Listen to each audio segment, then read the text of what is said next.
Hey everybody. Hey everybody, look what Tails has. I got my own David Tennant Sonic screwdriver now.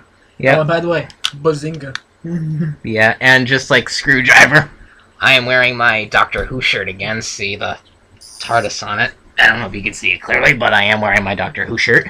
And this is going to be another Lunaughty reading. Yeah, we read the epilogue to Princess Lunaughty on the first part and the prologue in the second part. This is going to be the third part. We are going to be reacting to chapters 1 and 2.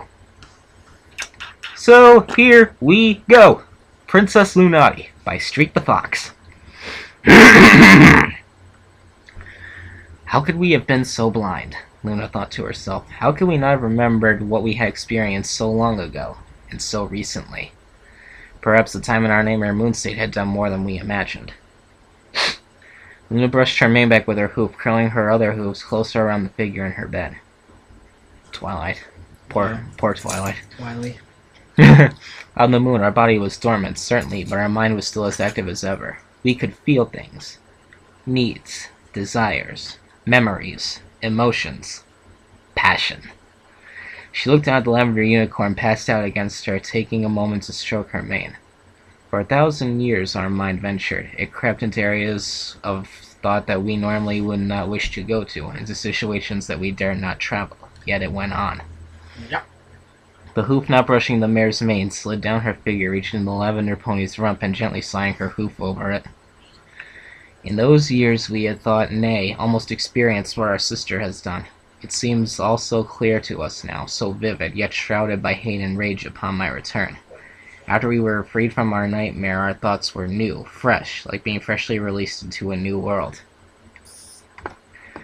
Scroll down a little bit. Luna pressed her hoof down between the cheeks of the mare's flank, slowly coaxing against her with her hooves as the smaller mare let out a tiny moan. But after what we saw, what we felt, our memory has been jogged, and we shall not forget again. There are things we must do, things we promised ourselves to do. Twilight sparkle. Luna looked down at Twilight with her in the bed and sliding her hoof against her lower body. You are only the first of many. Oh, derp, here we go. She is gonna go on a raping, lustrous rampage. A knock on the main door of Celestia's study brought Celestia up to attention. You know what? This is just for shits and giggles. But me and him, just for the hell of it, we have a preferred gaming platform. This is his preferred gaming platform. Yeah, PlayStation 3. And this is mine. Xbox 360. We might make a video some other time saying, you know, who will you choose? Will you vote for Tails the Hero and his 360, or you vote for JTH and his PS3? Choose. We should totally do that later. A knock on the main door of Celestia's study brought Celestia up to attention. You may come in, she spoke out. Thank you, Your Highness, replied a guard as he strolled in through the door.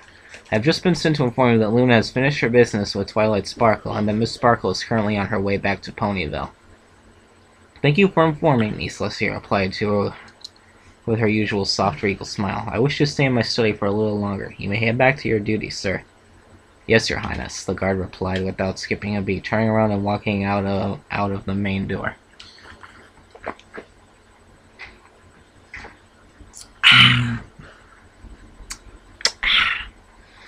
Celestia sighed softly, looking down at the open book in front of her. She was sitting at her desk, several other books laid out before her. She had been rereading several issues over how to deal with split personalities, making sure there was something she hadn't missed.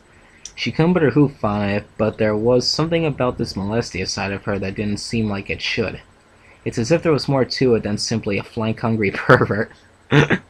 Was there a way to talk to it, to reason with it somehow? Perhaps if it came out again, the results would be different.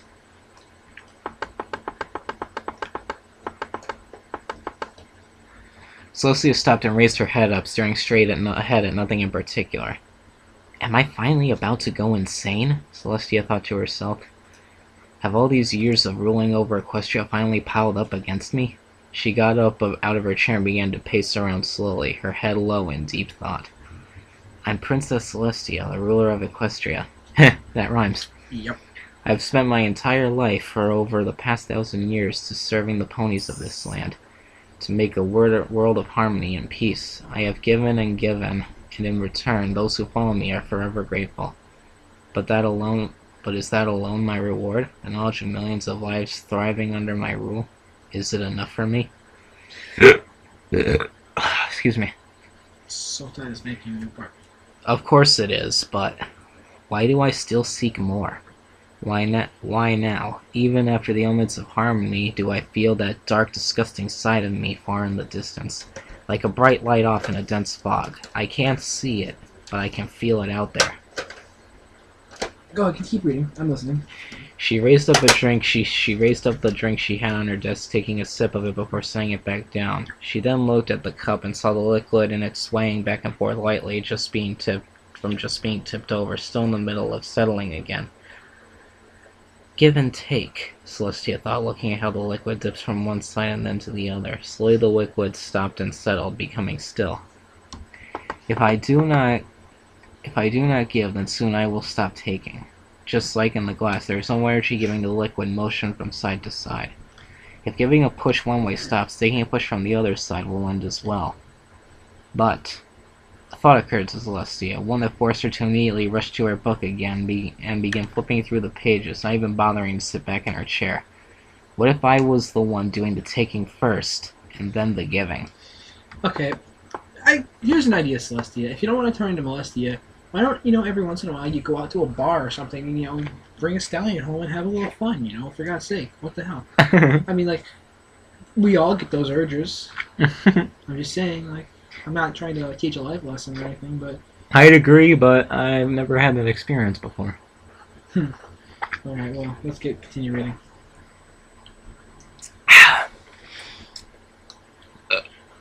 Pardon me again. The soda is making me burp. Luna stepped back from the bed and looked around her bedroom carefully. It was silent, save for the pony sleeping quietly in her bed. She realized earlier that Twilight could wake up at any time, and though she does not believe in mind control, she let herself put a simple sleeping spell upon the mare that would wear off by sunrise. Twilight snorted softly, covered up in the bed all the way to her head with Luna's personal bed sheets. If the circumstances were different, this would be an inconceivable honor. Luna trotted up to her bed, examining the mare still sound asleep before her. Feeling somewhat gracious, she lowered her head and planted a soft kiss on her cheek, and in a few moments another. And then another, a larger kiss this time, and then another after that, adding a bit of a lick with her tongue. Okay, so she's not being taken over by no alternate personality. It's just straight up her. Yeah. Oh boy. Her breathing intensified as her body drew closer to Twilight's, kissing at her lips while her tongue forced her way into her mouth. Luna was getting hot, her hoofs draping over the lavender mare. She began to lose herself, even beginning to tug the still sleeping pony closer while she kissed her deeply, hungrily, wanting more. Just like before. Hey, that rhymed again. What's with all the rhyming in this? Then Luna stopped, pulling back as she realized what she was about to do. There will be time for more of that with you, Twilight, Luna thought, panting slightly as she backed away from the bed towards the window. But now we must go make up for lost time. And lost adventures. Oh, crap, here we go. Again, why don't you just go ask us? I'm pretty sure there's a bunch of stallions that will want you, for God's sakes. Why do you have to rape people? With that last thought, Luna turned and jumped out the window, spreading her wings and taking flight as she ventured towards Ponyville. Uh-oh. The night was young, and the guards would be changing out to their nighttime once soon. Though she had made sure to tell the guards not to disturb her bedroom while she was gone, she was nervous about leaving by herself. Okay. Since her return, she had always been accompanied by at least a couple royal guards, as it was not only tradition but a precautionary measure to leave the castle with an escort.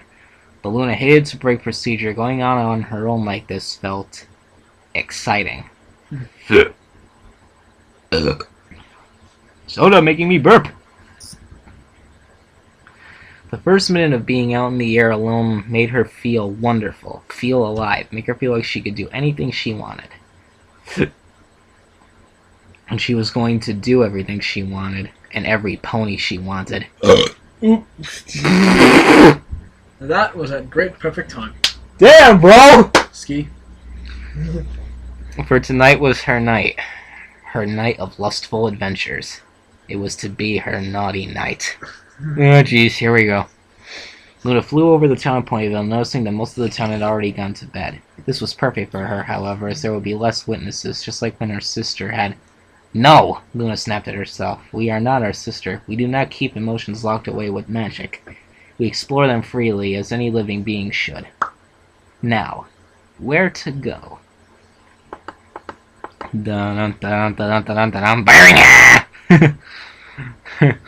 Luna studied the town below and took notice of a few ponies walking in the streets. Perhaps they would be able to give her some sort of entertainment. However, in order to avoid one scenario due to her regal presence, Luna decided to disguise herself. Finding up her harness, she began to descend towards the ground. She picked a spot, an alleyway between two homes, to use for cover so no pony could see her transform. Upon landing, her form began to change, magic washing over her like a blanket and swirling around her until the spell was finished, revealing a new mare. Her coat changed to light violet, and her mane was a long sapphire blue with a sky blue highlight running through the left side. It hung straight down, similar to Pinkie Pie's hair when she got depressed, and her tail resembled that of her mane perfectly. She was also the size of a normal pony, the only resembling her true form being the color of her eyes. Even her cutie mark shifted from being the moon with a black in the background to a cluster of stars with a similar background. Nice.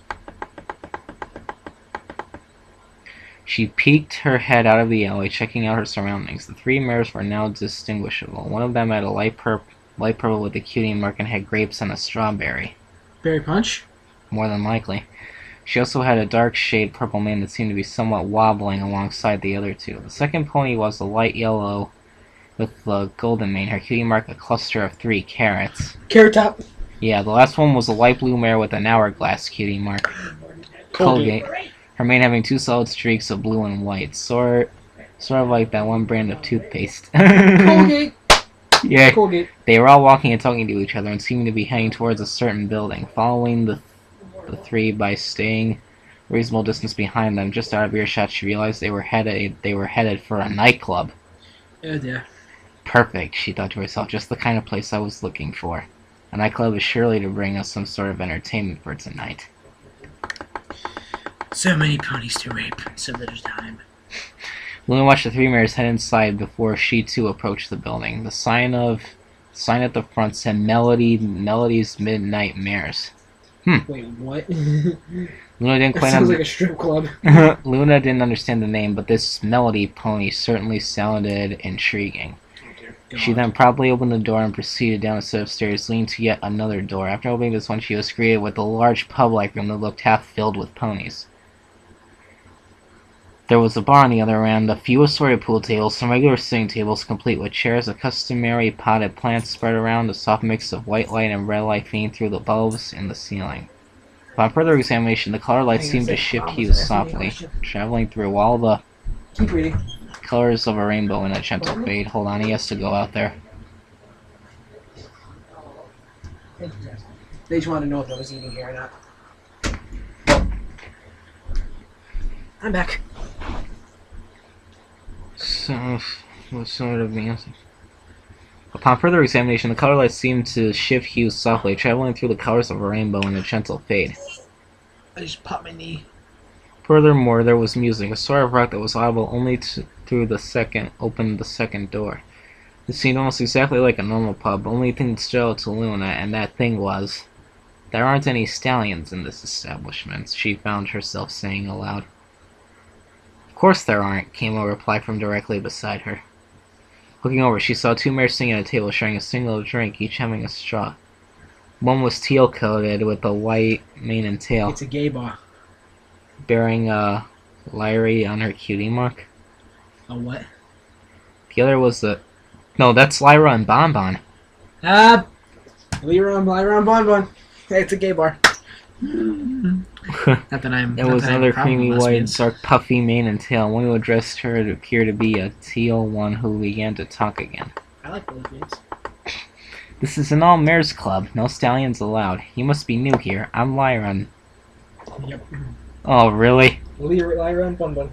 Yeah, well, look what it says. "I'm Lyra, and this is my fiancé, Bonbon." Blimey. Blimey, indeed. She nodded her head towards the creamy white mare, who proceeded to wave shyly. Ah, an all-marriage club. That seems to be making sense now. Luna thought to her situation, but decided to go with it for now. That's gotta be that. You know, wouldn't it be like weird if you were like straight and you went to, and you actually ended up in a gay club and Yeah. you're like sitting there, guys are looking at you, you're just like, Yeah. wait a minute, I just turned on a guy. Shoot. Call your girlfriend. You better not mess up. I have options. So, what's your name? Lyra asked. Oh, thinking quickly, you remember the names of one of her dolls she had during her adolescence. One that Celestia used to tease her about having. My name is Starshine. Starshine Brightglow the Third. She smiled back, content with her fake name. So she even faked her own name. Well, it's nice to meet you, Starshine. Lyra's smile brightened as she extended a hoop, which Luna proceeded to shake hooves.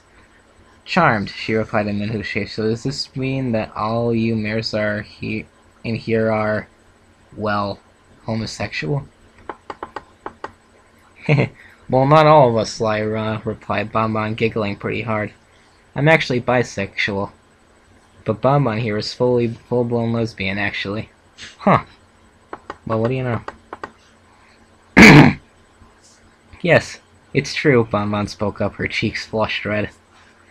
I see, Luna or Starshine rubbed her chin with her hoof before looking over at the three mares from before who had taken up seats at the bar. Can you tell me anything about those three mares over yonder? Don't you think if you talk with that ancient text they might suspect something? Seriously, talk like a normal pony. Oh, those three, I looked over at the trios. Those are a group of girls that are always hanging out together. They're mine and Bonbon's friends, too. You can almost find them in that group of theirs. You might have to do only one part. This is actually a pretty long video. Yeah. The yellow one's name is Carrot Top. She said she's not into mirrors, but I'm pretty sure she's still just keeping herself locked in the closet. The blue one is Colgate. She's bisexual and she knows it, but she usually isn't very active, and from what I heard, or not from what I've heard at least. As for that purple one, that's Berry Punch. She's without a doubt the craziest party pony of the three. She's bisexual too, but she gets laid probably a few times per week, and almost always with different ponies. So she's a slut. Oh my, Luna attempted to picture such a lifestyle in her mind, but with little success. Such a subject required further investigation. Oh, looks like it's gonna be no. Carrot Top, Colgate, and Berry Punch are the next three people she's gonna rank. Oh, no. Yeah, but she's a friend. Always ends up getting drunk somehow, though. They're all single, by the way. So, Lyra leaned over and gave Starshine a slight nudge along with the wink. Go get him. Derp. Under normal circumstances, Luna would be blushing, would have objected to such notions, but at the time her mind was not only ready, but desiring such interaction. She promptly thanked the two mares for their information while making mental note to return those two later. She headed over to the trio at the bar. End part 1. Well, this video is actually pretty long, so I think we might have to stop it here. Yeah, we will. Alright, so I guess we'll do the parts individually now. So yeah, since this is pretty long. End of Lunaughty Part 1. We did the epilogue. Epilogue no Molesty on the prologue, and we did part 1 in here. This is JTH. And Tales of Hero. The double 10th Doctors saying goodbye. Bazinga.